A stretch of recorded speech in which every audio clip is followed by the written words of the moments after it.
Assalamualaikum warahmatullahi wabarakatuh. Alhamdulillahi rabbil alamin alladzi yuhibbul muhsinin wa yarfa'u darajatil muttaqin. Asyhadu an la ilaha illallah wahdahu la syarikalah wa asyhadu anna Muhammadan abduhu wa rasuluh la nabiyya ba'dah.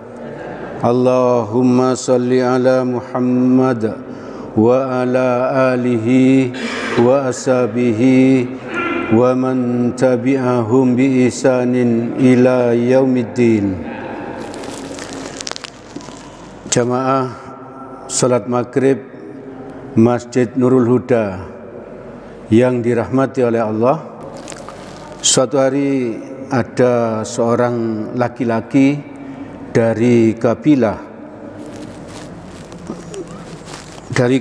Abbas itu mengadu kepada Amirul Mukminin saat itu, yaitu Abdullah bin Marwan.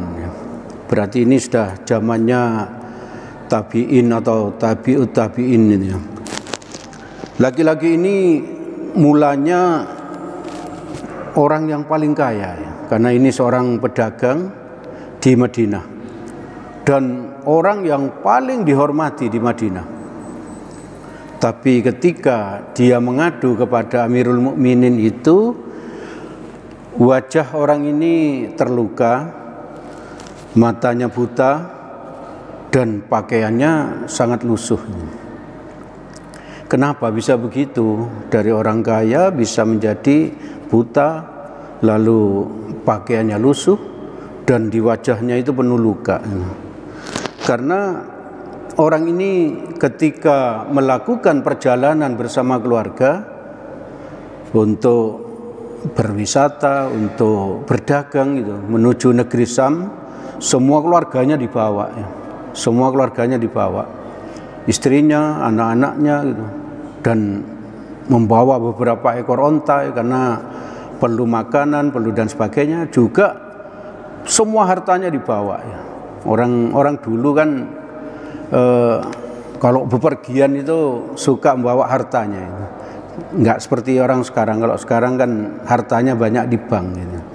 Banyak di bank. Kalau orang dulu diperlihatkan ya, untuk menunjukkan apa? Bahwa dirinya itu sukses ya. Dan memang laki-laki ini gila hormat gitu ya. Gila hormat. Suka dipuji ya, kalau dia itu seorang yang kaya.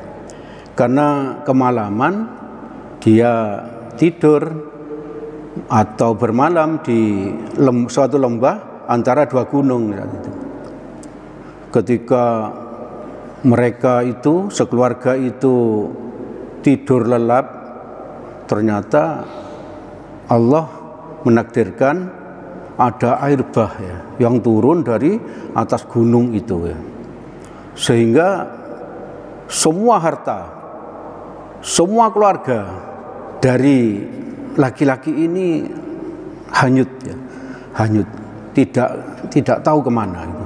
Yang selamat cuma 3 ya, laki-laki ini sama anaknya yang masih kecil, lalu seekor onta gitu. Lalu seekor onta. Anak yang masih kecil itu dia bawa ke suatu tempat yang agak tinggi gitu ya, maksudnya untuk menyelamatkannya. Lalu setelah dirasa aman anaknya tadi, dia menuju ke ontanya gitu. Takdirnya Allah, onta tadi itu yang biasanya nurut kepada laki-laki ini, setelah didekati itu onta tadi itu menerjang gitu. Menerjang wajah dari laki-laki itu, sehingga luka kena matanya dan buta gitu. Lalu setelah itu ontanya lari, dia berusaha menuju kepada anaknya yang masih kecil tadi, yang ditinggal di tempat yang menurut orang laki-laki tadi aman. Ternyata begitu nyampe, anaknya tadi itu sudah dimangsa oleh singa yang sedang kelaparan. Langsung dia itu mengatakan, dalam waktu sekejap harta saya, keluarga saya, semuanya habis. semuanya habis. Itu kalau Allah menghendaki, kita pun bisa mengalami hal yang sama ya. Karena tadi kok orang ini mengalami hal seperti itu, ternyata kemungkinan besar karena orang ini tadi sombong, suka pamer, gila hormat. Cerita ini tadi kan mirip dengan apa? Dengan kisahnya Qarun ya. Kisahnya Qarun mirip sekali ya. Qarun itu kan suatu hari dikisahkan di Quran surat Al-Qasas ayat 79. Langsung saya ambil intinya saja, bahwa Qarun itu keluar dari rumah memperlihatkan hartanya ya. Hartanya yang banyak ya. Kalau menurut Al-Quran itu hartanya Qarun saking banyaknya gitu.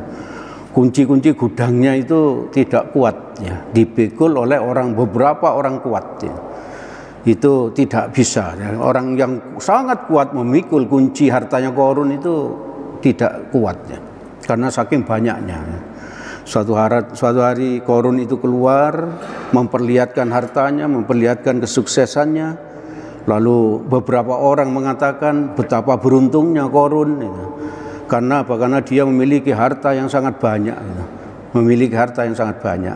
Lalu ada yang memuji Qarun itu luar biasa, dan akhirnya apa? Qarun menjadi orang yang sombong ya. Menjadi orang yang sombong.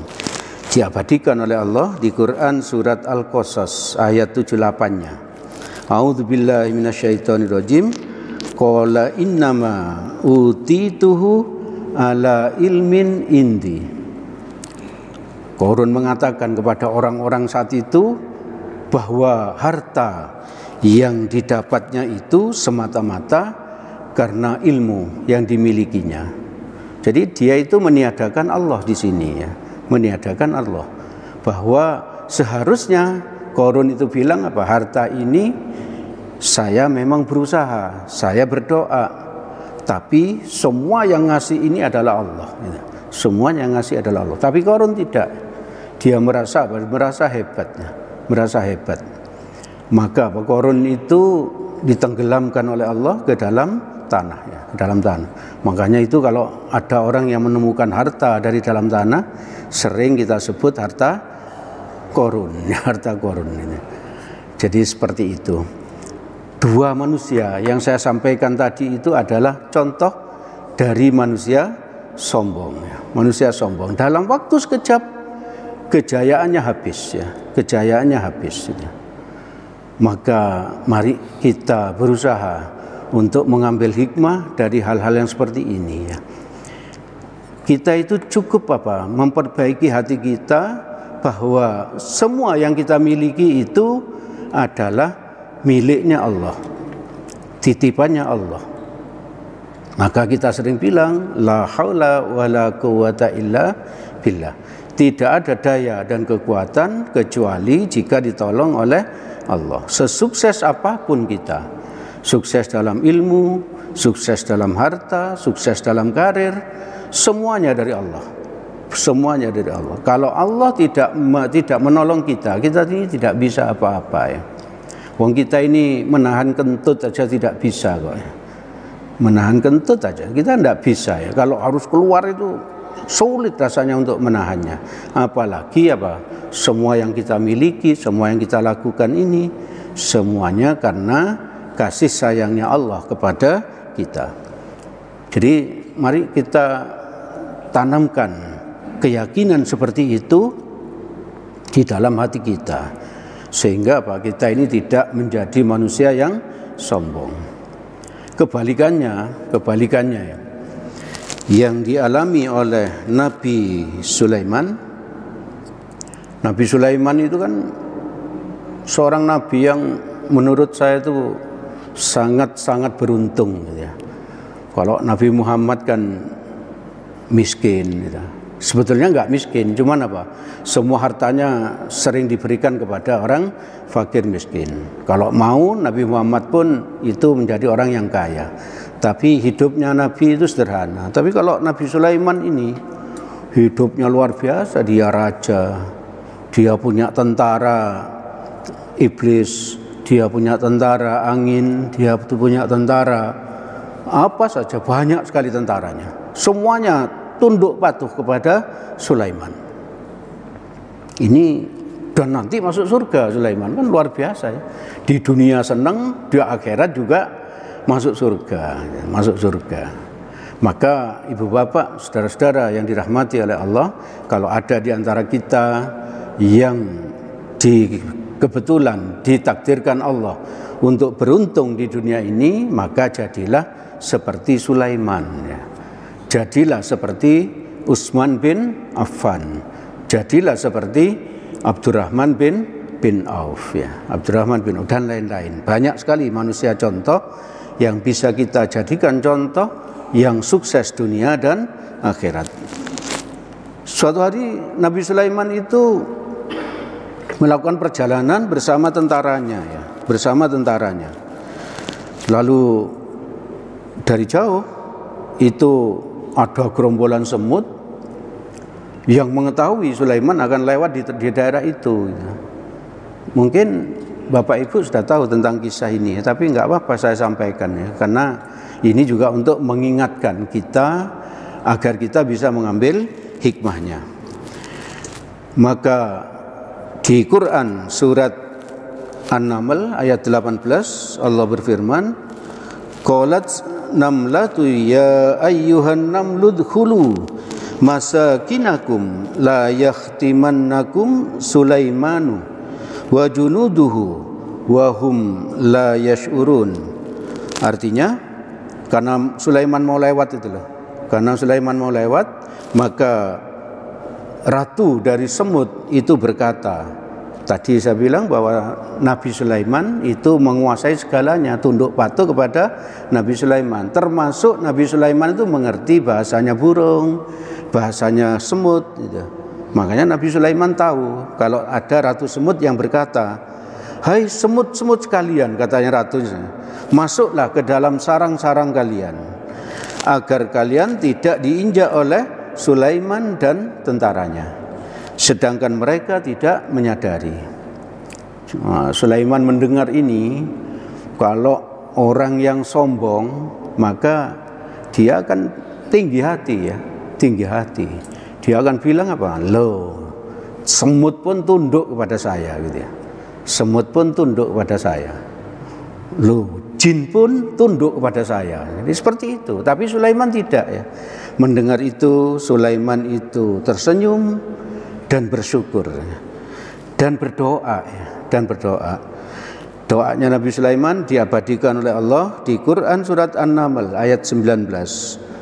Rabbi auzi'ni an ashkura ni'matakallati an'amta alayya wa ala walidayya wa an a'mala solihan tardahu wa adkhilni birahmatika fi ibadikas solihin. Artinya, ya Tuhanku, berikanlah aku ilham untuk tetap mensyukuri nikmat-Mu. Nah ini, jadi Nabi Sulaiman yang diberi nikmat yang sangat banyak oleh Allah, kekayaan yang melimpah, tentara-tentara dari jin dan manusia, burung-burung dan sebagainya, angin, itu Nabi Sulaiman bersyukur kepada Allah, bersyukur kepada Allah, yaitu dengan berdoa seperti yang saya sampaikan tadi, Quran surat An-Naml ayat 19. Barangkali doa ini juga bagus untuk kita amalkannya. Lanjutan ayatnya artinya, ya Tuhanku, berilah aku ilham untuk tetap mensyukuri nikmat-Mu yang telah Engkau anugerahkan kepadaku dan kepada dua orang ibu bapakku. Nah, luar biasa Nabi Sulaiman ya, juga mensyukuri nikmatnya kepada kedua ibu bapaknya. Bapaknya Nabi Sulaiman insya Allah kita juga tahu ya, yaitu Nabi Daud ya. Nabi Daud itu adalah ya Nabi Sulaiman. Jadi berarti Nabi Sulaiman, Nabi Daud itu merupakan orang-orang yang sukses, orang-orang yang sukses. Nabi Daud itu suksesnya luar biasa ya. Dia itu bukan keturunan raja tapi berhasil menjadi raja. Kok bisa begitu? Nah itu barangkali bisa dicari kenapa kok Nabi Daud itu bukan keturunan raja, kok bisa menjadi raja. Kalau yang bisa jadi raja kan anaknya raja, ya. Pokoknya apa, keluarganya raja. Tapi ini enggak, Nabi Daud bukan keturunan raja, tapi berhasil menjadi raja. Amalan apa yang dilakukan Nabi Daud kok mendapatkan seperti itu? Itu yang perlu kita cari, lalu kita amalkan. Ibu bapak, saudara-saudara yang dirahmati oleh Allah, lanjutan dari doa Nabi Sulaiman tadi. Dan untuk mengerjakan amal soleh yang engkau ridhoi. Jadi tetap Nabi Sulaiman itu walaupun diberi nikmat, dia mendoakan kedua orang tuanya. Terus yang kedua memohon kepada Allah agar tetap melakukan amal-amal soleh. Bukan menjadi orang yang sombong, tetap taat kepada Allah. Ya. Walaupun kita ini barangkali sukses, kita pun tetap harus taat kepada Allah. Sholat berjamaah di masjid. Lalu apa? Dari harta kita keluarkan infaknya, sedekahnya, lalu zakat malnya, ya. Zakat malnya. Agar apa? Agar tidak dilenyapkan Allah dalam waktu sekejap itu, ya. Agar tidak dilenyapkan Allah. Allah Maha Kuasa untuk itu, ya. Harta yang kita miliki bisa saja lenyap dalam waktu sekejap. Misalnya kita punya harta banyak, misalnya uang yang banyak di bank, kita merasa aman, ternyata apa? Ada salah satu keluarga kita yang dibuat sakit oleh Allah, lalu butuh pengobatan yang luar biasa sampai ke luar negeri, misalnya. Lalu butuh dana yang sangat banyak, sehingga apa? Bisa jadi dananya habis, gitu ya. Allah sangat mudah bagi Allah. Atau orang yang pandai tapi tidak mensyukuri kepandaiannya, bisa jadi Allah membuatnya jatuh, lalu apa? Otaknya miring, gitu. Tidak bisa digunakan lagi. Bisa saja, ya. Allah Maha Kuasa atas segala sesuatu. Jadi ibu bapak, saudara, subhanakallahumma wa bihamdik, asyhadu an la ilaha illa anta, astaghfiruka wa atubu ilaik. Assalamualaikum warahmatullahi wabarakatuh.